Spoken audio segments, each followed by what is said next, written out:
Hello everyone, welcome back to EduTap and welcome to Phenonomics session. In this session, we are going to discuss a very important concept that is regarding the domestic systematically important banks. So, which are these banks? The RBI has recently released the list for the domestic systematically important banks. So, which are these banks? What is the meaning of domestic systematically important banks and how RBI selects the domestic systematically important banks? So, all of this we are going to discuss in today's session. But before starting with this very important session, there is a big announcement from EduTap that we have brought for you the comprehensive guide for RBI, NABARD and SEBI. So through a single guidebook, you can get all your common queries answered. If you want to know about the examination, that what is the previous year cutoff for the exam, what is the pattern for the exam, what is the syllabus for the exam, all these common queries can be answered through a single guidebook. You do not have to visit different links, you do not have to visit different websites. Even if you want to know about the preparation for the exam, that what should be the strategy for the preparation, what should be the sources for the preparation,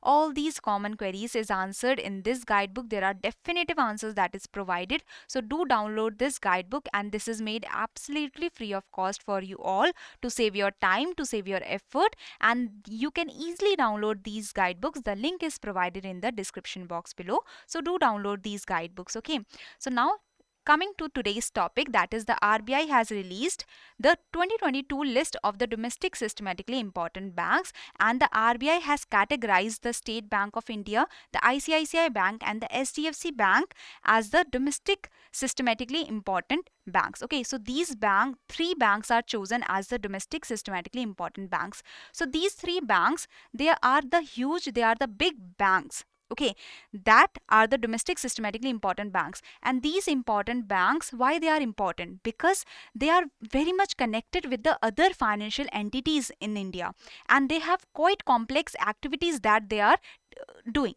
So due to this, if these entities, due to these interconnected entities whose failure can impact the whole of the financial system and create instability. So domestic systematically important banks are those interconnected entities, are those big entities which are interconnected with many of the other financial institutions. And if these big entities are falling, so the other smaller entities or the other entities that are connected, other financial entities that are connected with these big entities, they will also be under the threat, they will also be under the danger.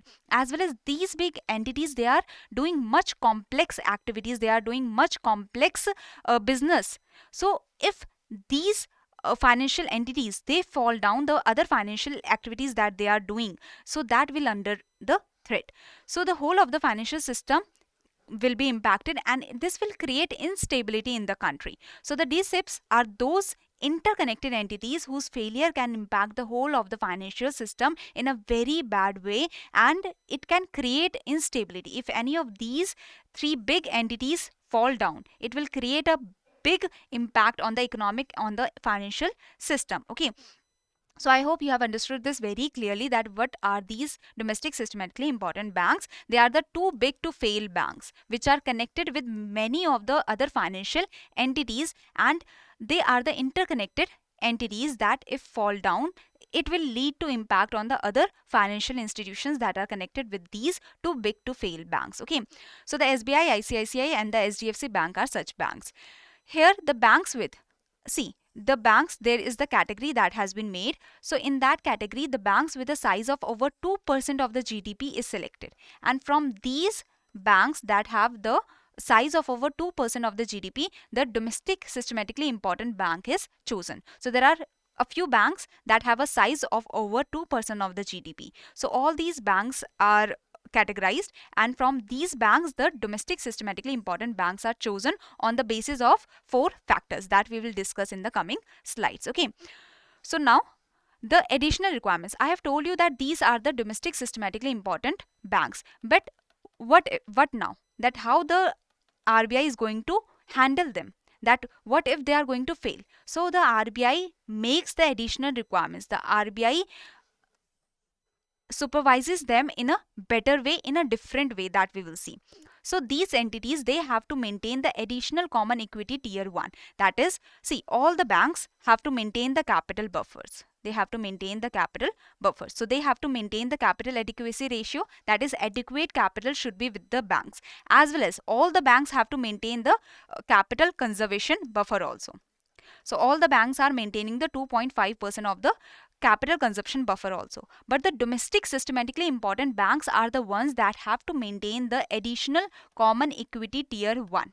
Okay, so common equity tier 1. Tier 1 capital is first of all that capital that is very liquid.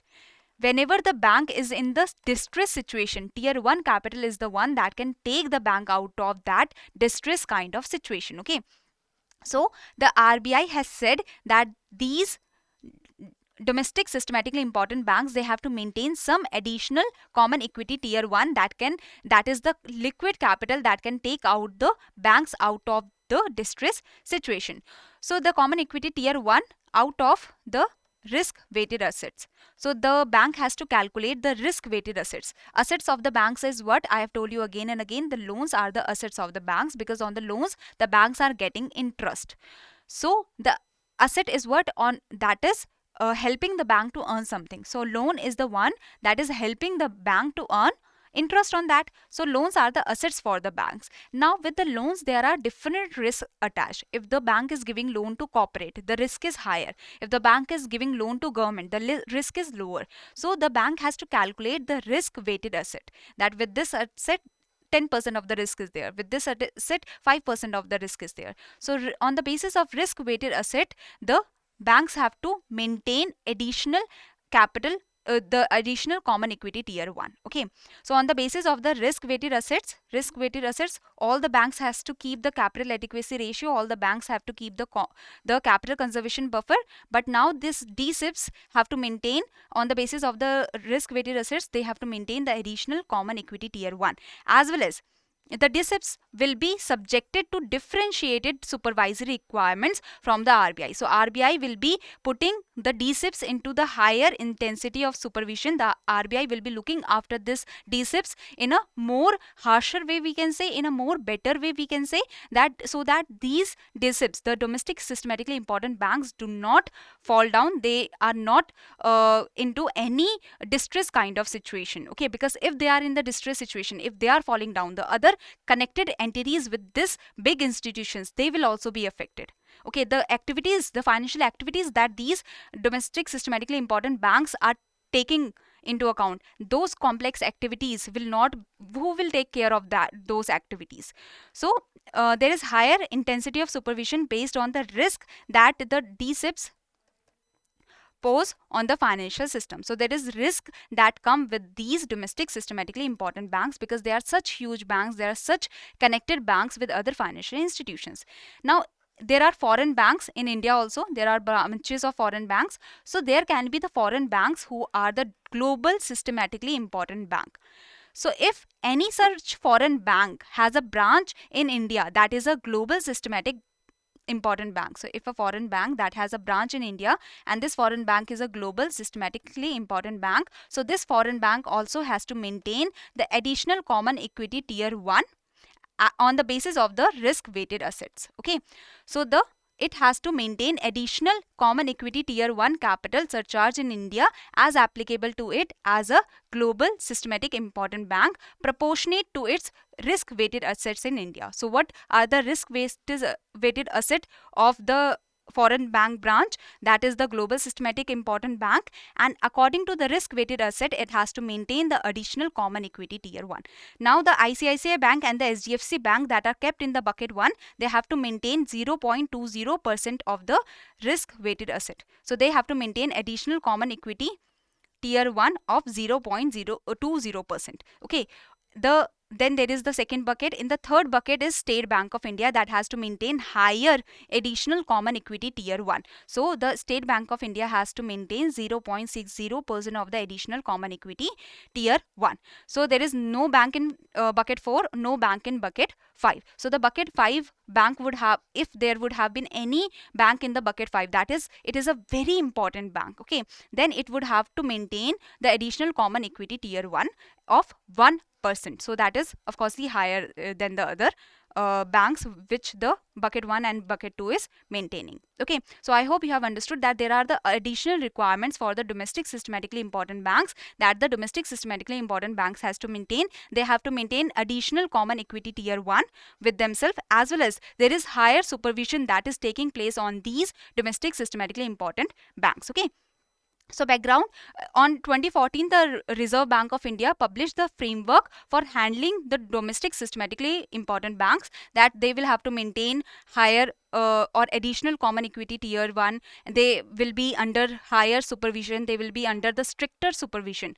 So from 2015, this has been effective, and from 2015, the RBI is mandated to reveal the name of the banks, that is domestic systematically important banks, on the basis of the systemic importance score. So this score is derived from some indicator. So we will see this score in the later part of this video. Okay, so that how this score is derived. So, but I hope you have understood that from 2015 the RBI has been releasing the name of the domestic systematically important banks on the basis of the systemic importance score. So SBI and ICICI Bank, these were two banks that were the domestic systematically important banks by the Reserve Bank of India in 2015 and 2016. From 2017 onwards, the SBI, ICICI Bank and the SDFC Bank, these three became the domestic systematically important banks on the basis of the March 2017 data. And on the basis of March 2021 data, the RBI has recently released the press release that I have shown you, and 2020 list. The RBI has released the 2020 list for the domestic systematically important banks and on January 2023, and in this list, this is the list that is based on the data from March 2021, and in this list there is SBI, ICICI Bank and the SDFC Bank. They have been domestic systematically important banks since 2018, we can say. Okay, so you can remember this. Okay, this is the background that is present.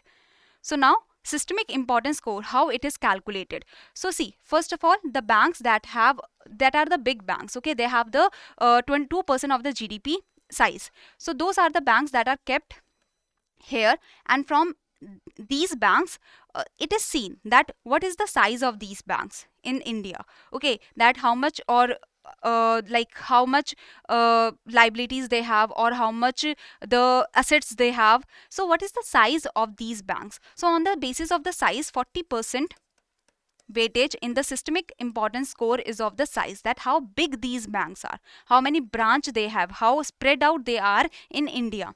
Then interconnectedness, that is how interconnected they are with the other entities, that they are related to the NBFCs, they are connected with the other banks also, they are having the assets, they are giving the liabilities, they are giving loans to some NBFCs maybe, or they are giving loans to some banks maybe, as well as they are like taking loans from the banks, they are taking loans from the NBFCs maybe. So how interconnected they are with the other financial institutions. Substitutability, that is there are lack of readily available substitutes, that SBI can be substituted by other banks.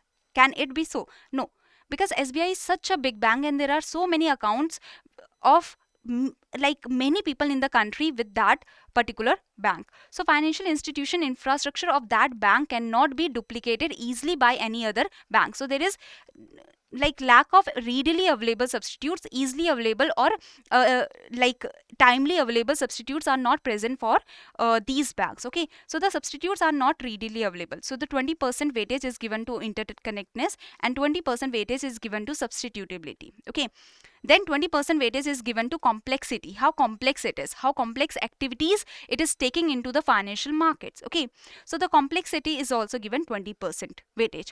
So on the basis of these percentages, like the 40% weightage is given to size, 20% weightage is given to interconnectedness, substitutability is given 20% weightage, 20% weightage is given to complexity.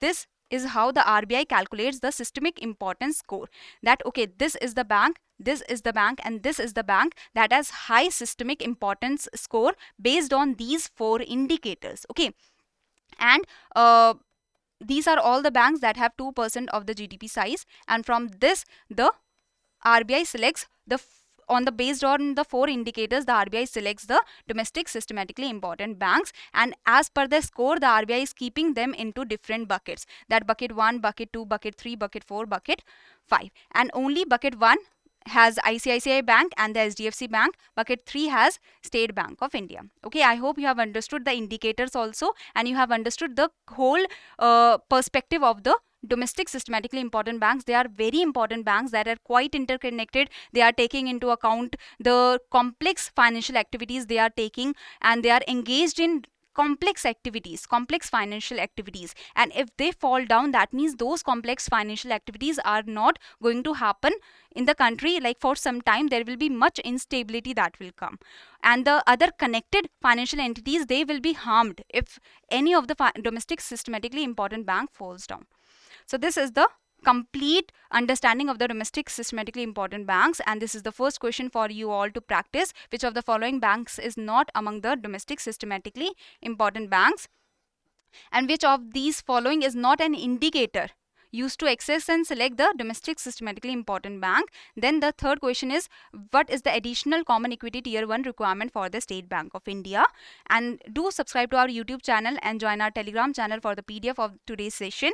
And if you have any query, you can mail us here or contact us through this number. I was not feeling sick, so I was not feeling well, so I couldn't take the session on the big board. I hope you have understood everything very clearly in today's session. Okay, if there is any query, you can write in the comment section also. I will try to answer you all. Okay, I will answer you all. Do not worry. Okay.